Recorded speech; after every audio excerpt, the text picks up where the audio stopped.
he's my dad. Yeah. I've got a mum. You know, it just doesn't make sense. Yeah. But you know, that's people's, I guess, stereotyping. Mm. But you know, all my mates that are either hairdressers or barbers, you know, very few are actually gay. Yeah. Yeah, that's really true.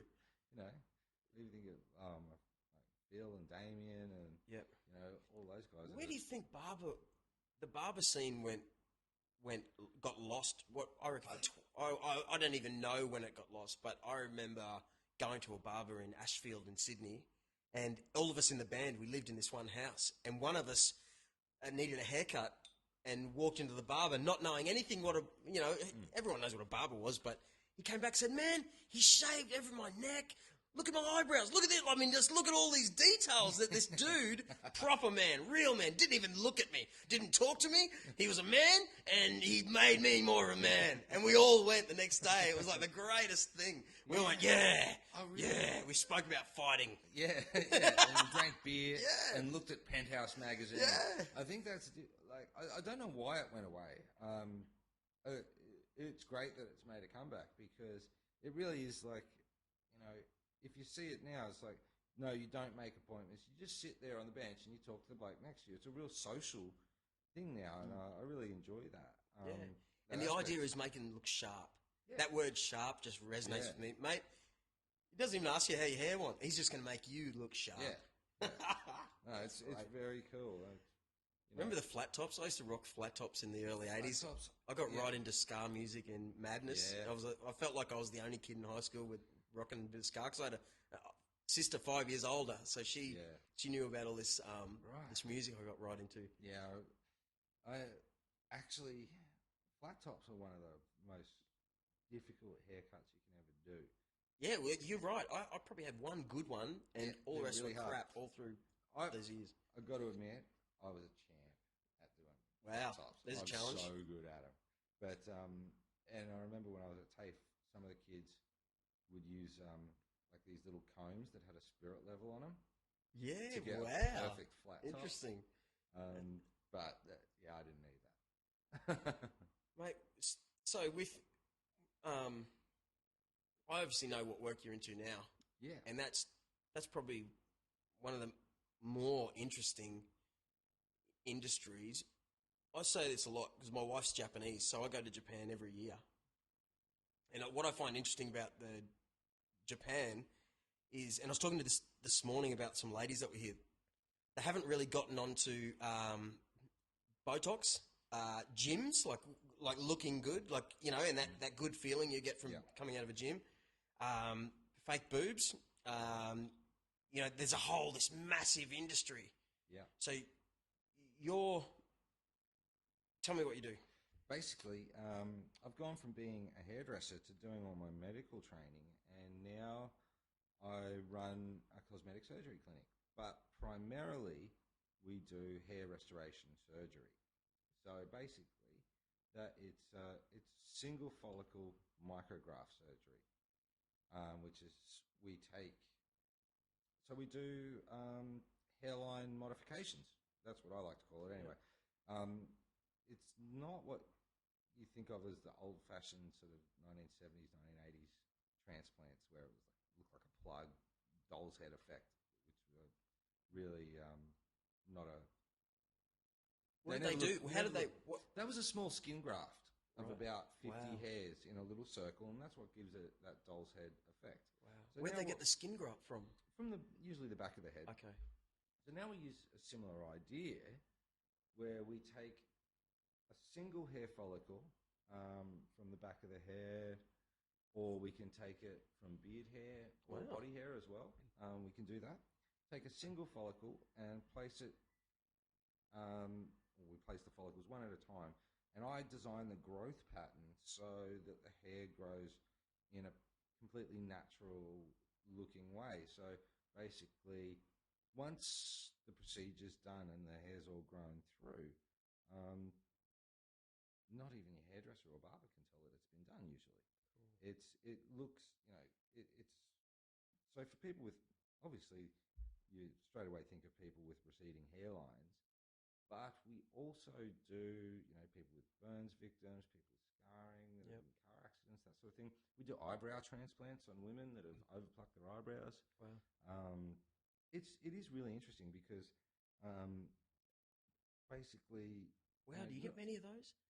Like yeah, we do. We do. I knew this lady, it was a girlfriend of mine's mum, and she had a tattoo of it was a fad thing. A fad thing. It looked really creepy. Yeah. Well, we can cover that up with actual Interesting. real hairs. They're your own hair. It grows for the rest of your life. Do they have to trim them? They do. They do. When it comes to eyebrows. Now, if someone doesn't have eyebrows, or even someone that does have eyebrows, I have to trim my eyebrows. Yeah, yeah. Because they grow long. Well, your natural eyebrows mightn't have been all that good anyway. Yeah. So, trimming them, you might have to do that once a month. It takes about 30 seconds. But, it's so better than not having eyebrows. So... That's so interesting. The angle of projection and the way that the hair actually comes out of the skin, the density is really important with this. And that's why, coming from a hairdressing background and that spatial reason, you need to know style. Yeah. Yeah, and it's understanding how hair actually grows. So that's what I've studied. And so after 20 years of being a hairdresser and now the last 10 years doing this, there's not a lot that I don't know about hair and how it grows, but it's been a really interesting journey, I guess. And now, from being a hairdresser, when you can do the best haircut you've ever done, and you'll change someone's life for about 10 minutes or a day, and then they don't care anymore. Right. But now, if someone is unhappy about the way they look for whatever reason, I can literally change their life. Yeah. Like they get up in the morning and they feel better about themselves when they look in the mirror. And that's what the great thing it's about it. I mean, the job itself is it's medicine. So it's surgery. It's stressful, and these people are putting their looks in your hands.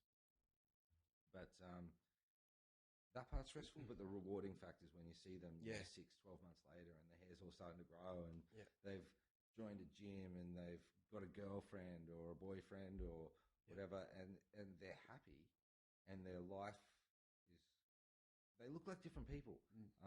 And it's not the hair that's made them look different. And no one ever picks that it's the hair. People just say to them, geez, you look really good. You look a bit younger, or you joined the gym, you've got a tan, something like that. It's just that they're going out more. They've got that self-confidence. Yeah. Mate, no one, actually, I'm sure no one knows this unless they've actually picked it up on me. But I had it done with you, like I had it done with you guys.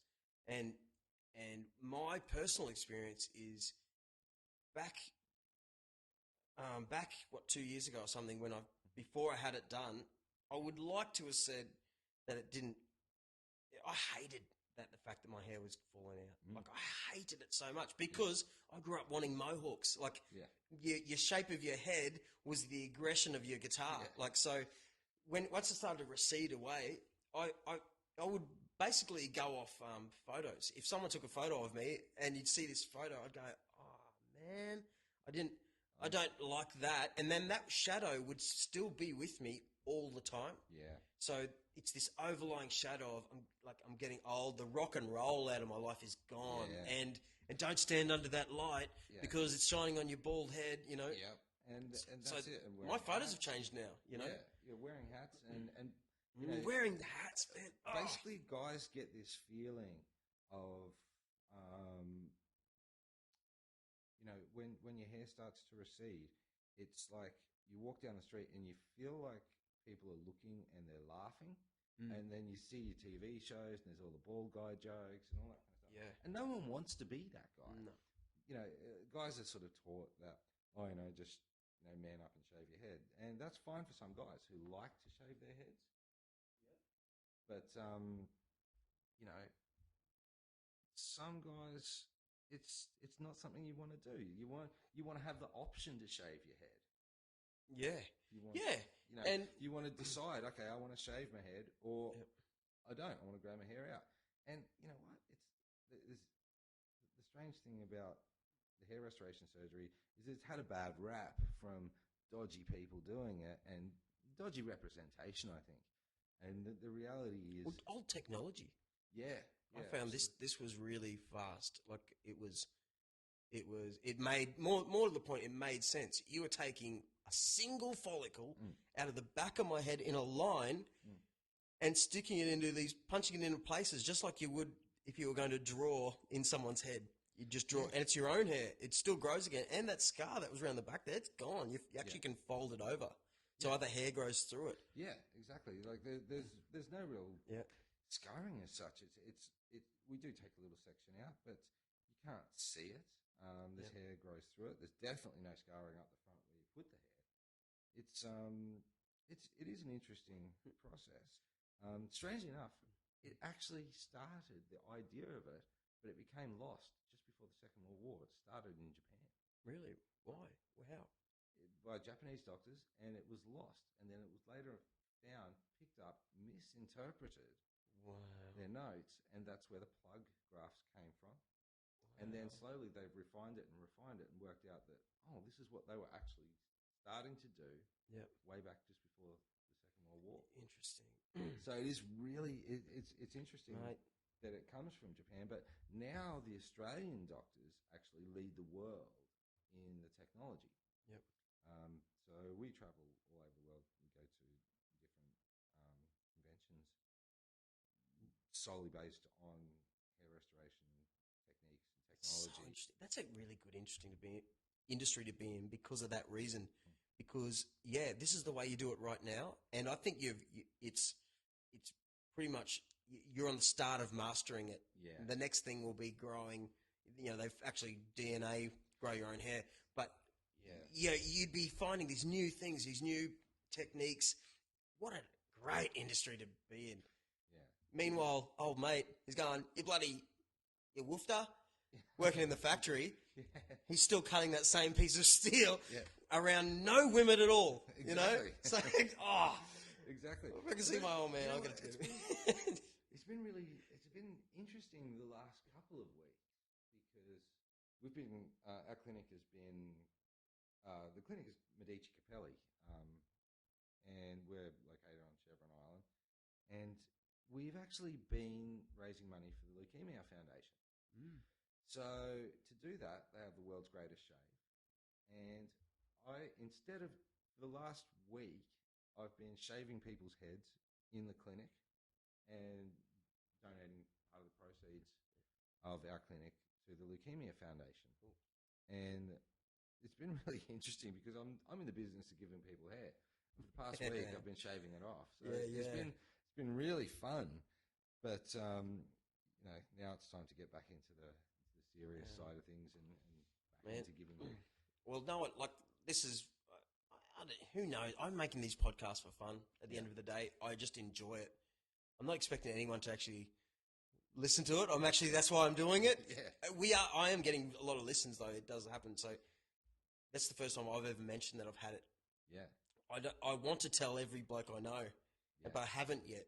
So there is some kind of funny thing about it, but not necessarily. My actual experience now is that thing was 2 years ago that I had done. Yeah. And every photo I see now is a photo with a decent hairline. Like I've got a decent hairline. I can get haircuts. Like I can actually get the hipster, the hipster haircut where you've got the shave with that line on the side. Man, I was so happy to get that. Yeah. And that's the thing. It's like having options. Yep. At least the front of your face. You enter and meet people every day. I know a guy, he's a really good mate, who lost all his hair by the time he was 28. I'm talking, so he's having to shave his That's the what thing. A horrible thing. And you know what? The funny thing is age doesn't really come into it because, I'm similar age to you, and I don't feel my age, and I know you don't because you're one of the biggest kids I know, and you don't feel like a grown-up, really, ever. I don't think any guy ever really goes, oh, yes, I'm a grown-up now. No guy does that. No. Guys just, you want to stay young, and you do, your mind stays exactly the same. You don't think anything differently or any way differently No. to what you did when you were 20. Yeah. So